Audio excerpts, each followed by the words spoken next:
Greetings. तो देखिए, same pattern रहेगा जैसा पिछली वीडियो में था। पहले हम 10 वोकैब के वर्ड्स डिस्कस करेंगे द हिंदू न्यूज़पेपर से, उसके बाद 5 एमसीक्यूज फॉर प्रैक्टिस पर्पस। सो सबसे पहले देखिए, द हिंदू एडिटोरियल से आज एक्चुअली बहुत ही कमाल का एडिटोरियल आया जल्लीकट्टू पे। तो बहुत बढ़िया लेवल की वोकैब भी है, उसमें बहुत कुछ सीखने को मिलेगा।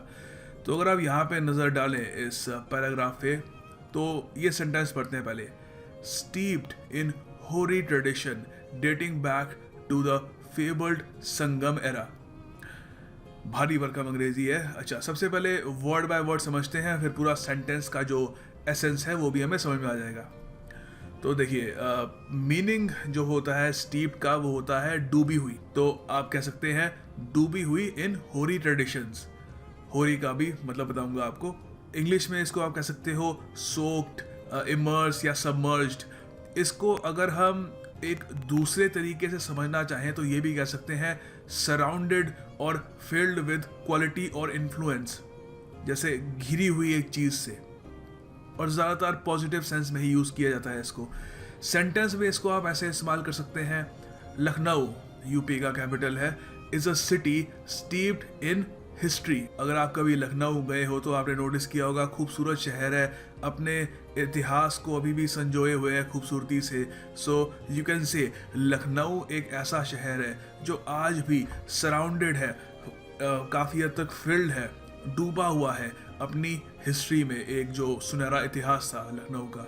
सो अच्छा, इससे स्टीप्ड का मतलब समझ में आ गया। अब समझते हैं होरी का क्या मतलब होता है।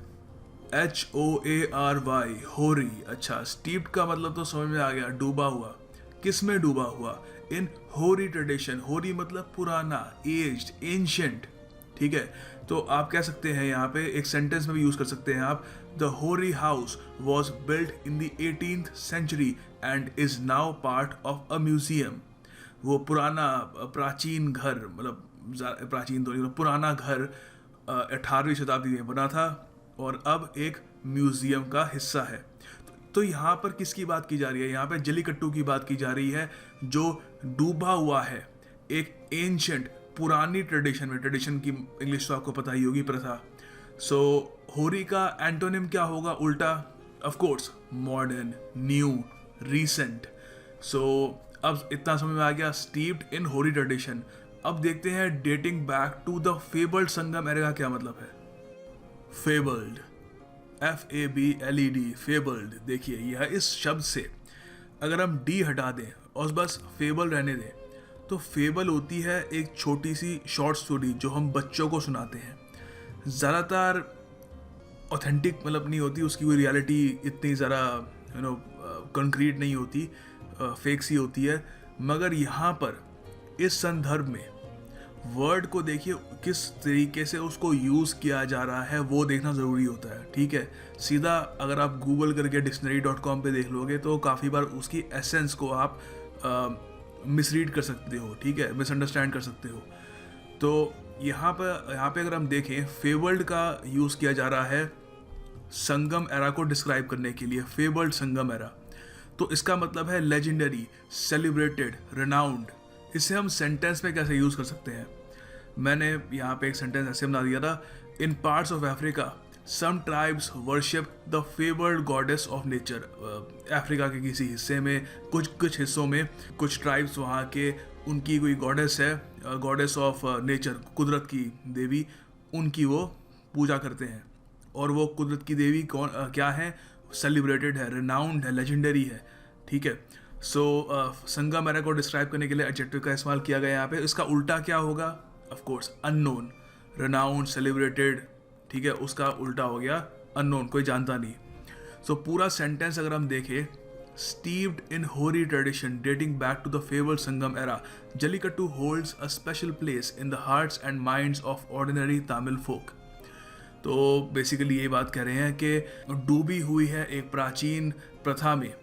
ये जल्लीकट्टू की बात कर रहे हैं, जो बहुत ही मतलब इतनी प्राचीन है कि जो संगम एरा में जिसका वर्णन मिलता है। संगम एरा जो है उसमें भी जल्लीकट्टू के बारे में लिखा हुआ था। संगम एरा बेसिकली पोइट्री, लिटरेचर वगैरह खूब सारा प्रोड्यूस किया गया था, तो उसमें जल्लीकट्टू का भी हमें मेंशन मिलता है काफ़ी जगह पे। सो एक तरीके से उसकी जो कितना प्राचीन स्पोर्ट है उसको यहाँ पे डिस्क्राइब करने के लिए इन्होंने ये भारी भरकम अंग्रेज़ी यूज़ करी है। आगे एडिटोरियल में देखते हैं, काफ़ी सारे और बढ़िया क्वालिटी के वर्ड्स हैं यहाँ पे। DORMANT, dormant. डोरमेंट का मतलब होता है निष्क्रिय, इनएक्टिव। एक्टिव का उल्टा सोया हुआ, रेस्टिंग। अब जानते हैं क्या सोया हुआ है, क्या निष्क्रिय है। तो देखिए यहाँ पे लिखा हुआ है, बेसिकली आपको अब तक तो समझ में आ गया होगा, जल्लीकट्टू की बात की जा रही है यहाँ पे। अगर आप थोड़े बहुत भी अवेयर हैं करंट अफेयर्स वगैरह के बारे में तो आपको पता होगा जल्लीकट्टू को बैन कर दिया गया था तमिलनाडु में। तो वहाँ पर जैसे ही बैन किया तो तमिल प्राइड की फीलिंग आ गई लोगों में। फॉर एग्जाम्पल, मैं पंजाबी हूँ, कल को कोई भांगड़ा बैन कर दे तो चाहे मैंने ज़िंदगी में भांगड़ा कभी किया ना हो, पर वैसे ही मुझे फीलिंग आ गई कि यार एक पंजाबी, मेरी प्राइड को हर्ट किया जा रहा है, बैन क्यों कर दिया, अब तो मैं पक्का करूँगा। सो यहाँ पर जब जल्लीकट्टू को बैन किया गया है तो लोग तमिलनाडु के काफ़ी सारे उसको तमिलनाडु की प्राइड पे हमला मान रहे हैं कि हमारा कल्चर जो है ना, बाहर के लोग उसको इन्फ्लुएंस करने की कोशिश कर रहे हैं। तो ऐसी फीलिंग जो थी जल्लीकट्टू को, वैसे अगर मान लीजिए बैन ना करते तो हो सकता था कि अपने आप कुछ दशकों बाद वो अपने आप फेड अवे हो जाता, जिस तरीके से दुनिया मॉडर्नाइज हो रही है।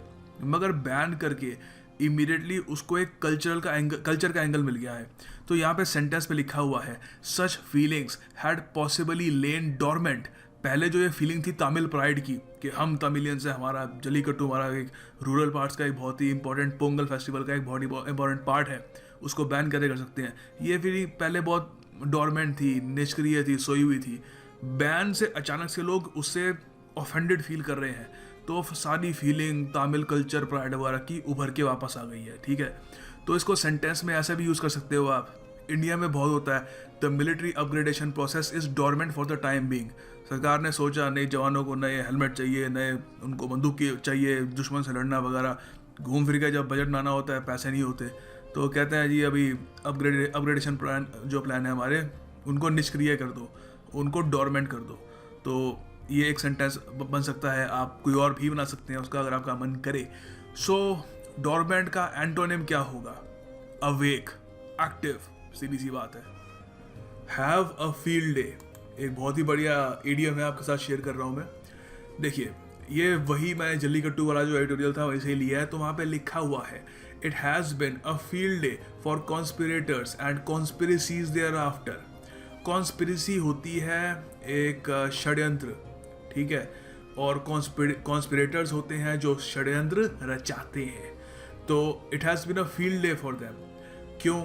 क्योंकि देखिए, जैसे मैंने आपको बताया, कोर्ट ने जल्लीकट्टू को बैन कर दिया, लोगों के इमोशंस बहुत ज़्यादा पागल हो गए।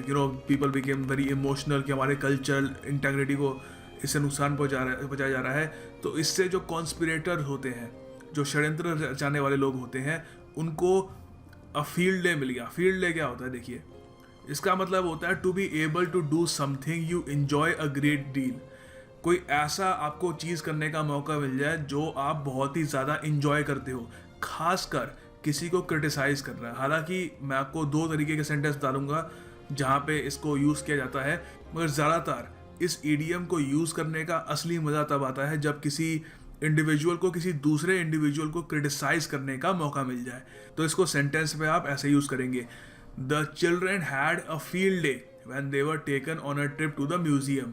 तो जब बच्चों को म्यूजियम की ट्रिप पे ले जाया गया, उनको बड़ा मज़ा आया, उन्होंने बहुत इन्जॉय किया, they had a field day. अच्छा, सेकंड जो है इसका, जो ज़्यादातर यूज़ किया जाता है जिस तरीके से ये idiom, the newspapers had a field day as the case came to court. Salman Khan का केस, संजय दत्त का केस, खूब सारे सेलिब्रिटीज़ होते हैं, जैसे ही उनका केस की कोई डेट आने वाली होती है तो जो न्यूज़पेपर्स होते हैं, मीडिया होती हैं, उनको तो बहुत इन्जॉयमेंट आती है उनको, मतलब क्योंकि उनको मटेरियल मिल जाता है रिकॉर्ड करने का, और लोग भी देखते हैं उसको, बहुत हाइप क्रिएट होती है। So they have a field day. तो ऐसे ही जो वहाँ पे तमिलनाडु में षड्यंत्र रचाने वाले लोग हैं, उनको भी अब फील्ड डे आ गया उनका, क्योंकि अब वो दुनिया भर के षड्यंत्र रचा सकते हैं ताकि जिससे डिस्टर्बेंस क्रिएट हो, अफरा तफरी मचे। ओके, एड्रिफ्ट। अच्छा, तो ये भी मैंने उसी एडिटोरियल से ही लिया है। तो यहाँ पे आप देख सकते हैं इसका यूज़ किया गया है, being adrift in choppy waters. दोनों समझाऊंगा, चॉपी वाटर्स, बीइंग एड्रिफ्ट। तो एड्रिफ्ट का क्या मतलब होता है? देखिए, एड्रिफ्ट मतलब तैरना बिना किसी कंट्रोल के, एमलेसली, मान लीजिए एक आदमी हो, इसको आप इंसान के लिए भी यूज़ कर सकते हैं। अगर एक आदमी एड्रिफ्ट है तो आप कह सकते हो कि उसका कोई लक्ष्य नहीं है, ऐसे ही बस चल ही जा रहा है, कोई स्टेबिलिटी नहीं है उसमें, ठीक है। तो सेंटेंस में कैसे यूज़ करोगे आप इसको?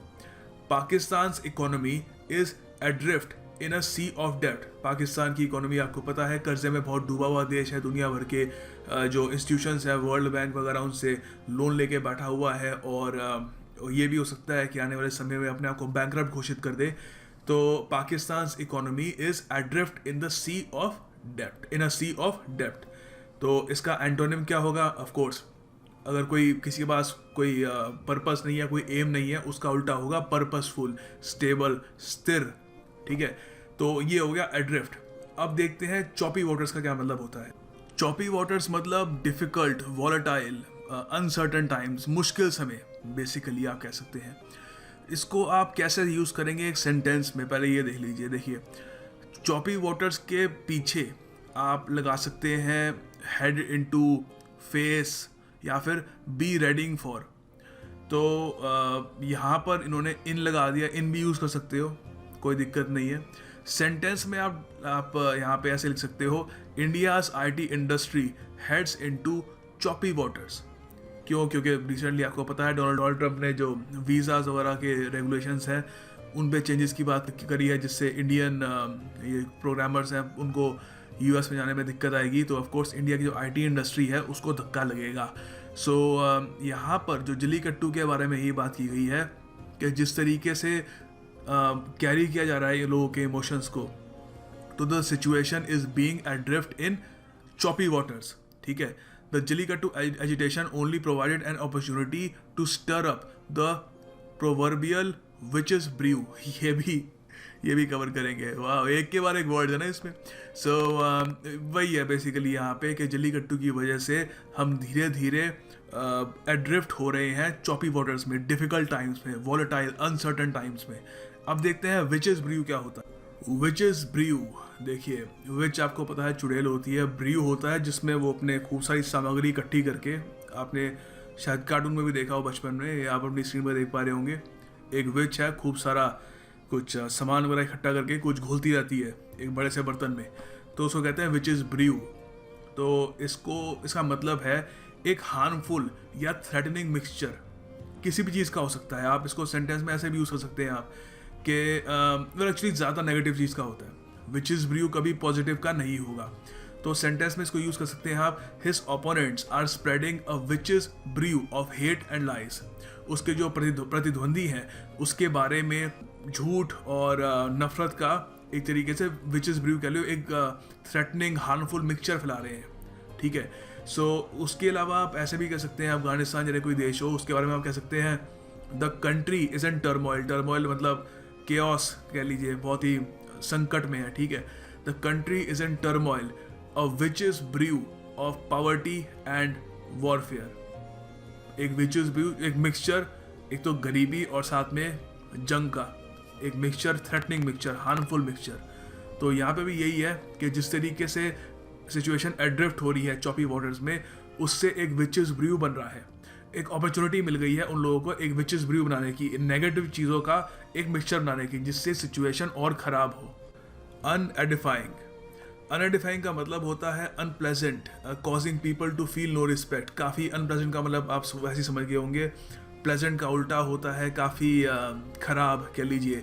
तो यहाँ पे इसको यूज़ किया जा रहा है, इन दिस अनएडिफाइंग सिचुएशन, इस अनप्लेजेंट ख़राब सिचुएशन में जो भी एक रूमर होता है, जो भी एक अफवाह होती है, वो ऐसे लगता है कि उसमें कुछ ना कुछ सच होगा, क्योंकि जब माहौल इतना ख़राब होता है तो लगता है पता नहीं कह रहा है, हू नोज़, शायद सच भी हो।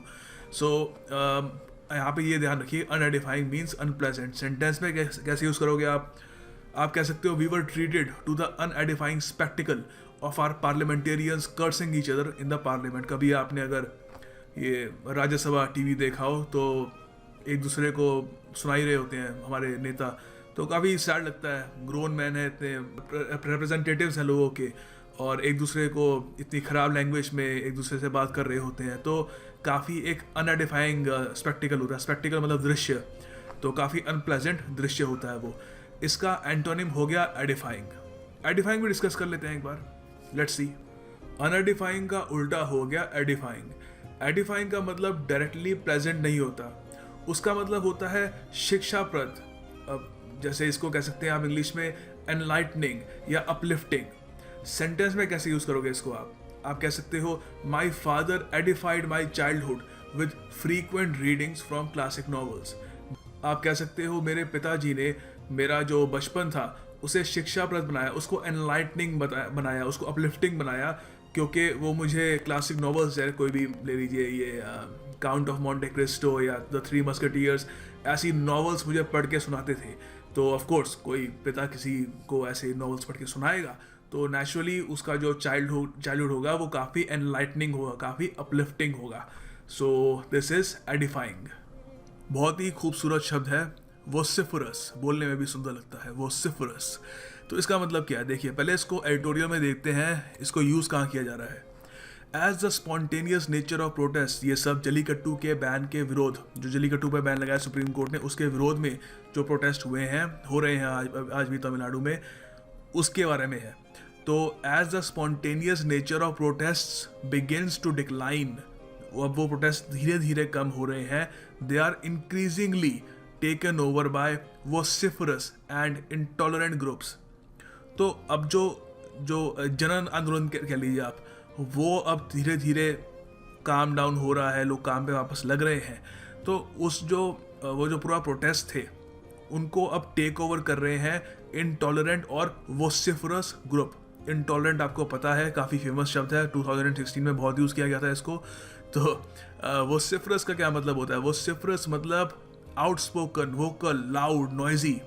तो ये लाउड, नॉइजी, इंटॉलरेंट ग्रुप्स हैं, वो अब पब्लिक सेंटिमेंट पे कैश इन कर रहे हैं और वो टेक ओवर कर रहे हैं पूरे के पूरे प्रोटेस्ट के जो वेव है उसको। सो सेंटेंस में आप लिख सकते हैं my friend is a vociferous opponent of false nationalism. जो गलत तरीके का राष्ट्रवाद होता है, मेरा दोस्त उसका एक बहुत ही लाउड, वोकल ओपोनेंट है, उसका विरोधी है। हम सबका एक दोस्त होता है ऐसा। So this is vociferous. अब चलते हैं MCQs की तरफ।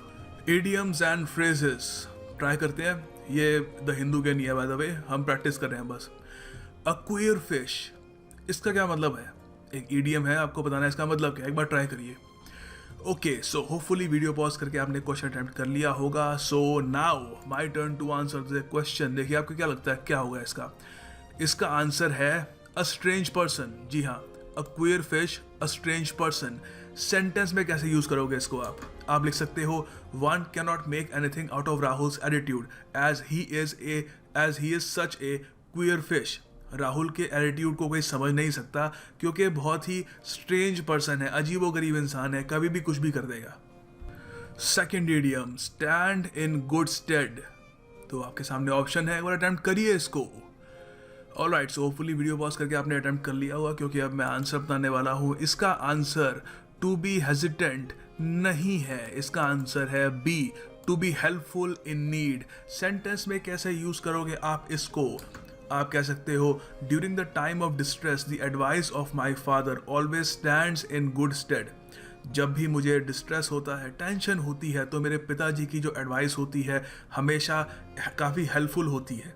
ठीक है, सो आगे सिनोनिम बताओ। प्लेकेट, बहुत ही सुंदर शब्द है, आपको बताना है इसका मतलब क्या है। और जी हाँ, आप ही बताओगे, मैं नहीं बताऊंगा, मेरा मन नहीं कर रहा, थक गया मैं। तो आप कमेंट सेक्शन में लिखिए प्लेकेट का मतलब क्या होता है। ये इंटरेस्टिंग है, errand.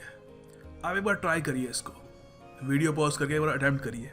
Okay, so video pause करके होपफुली आपने अटेम्प्ट कर लिया होगा। Now it's time for the answer. देखिए इसका आंसर जो है एरर नहीं है, ब्लंडर भी नहीं है, एक्सप्लेनेशन भी नहीं है, इसका आंसर है टास्क। जी हाँ, एरेंड मतलब एक मिशन या एक टास्क आपको दिया जाता है। सो अगर आपको कल को कोई दोस्त कहे कि hey do you want to go out for a movie और समथिंग, तो आप कह सकते हो no I have to run some errands, मुझे कुछ काम करने हैं। And the final question, jeopardy. इसका भी आंसर आप ही बताओगे, मैं थक गया, बहुत लंबी वीडियो है, गला सूख गया पूरा, पानी वगैरह पीऊंगा, रेस्ट करूंगा। आप इसका आंसर दीजिए कमेंट बॉक्स में और कोशिश करिएगा गूगल का इस्तेमाल ना करने की। आप अगर गलती करते हैं तो आप कुछ सीखेंगे उससे, अगली बार आपको याद रहेगा। So good luck with that and I will see you tomorrow.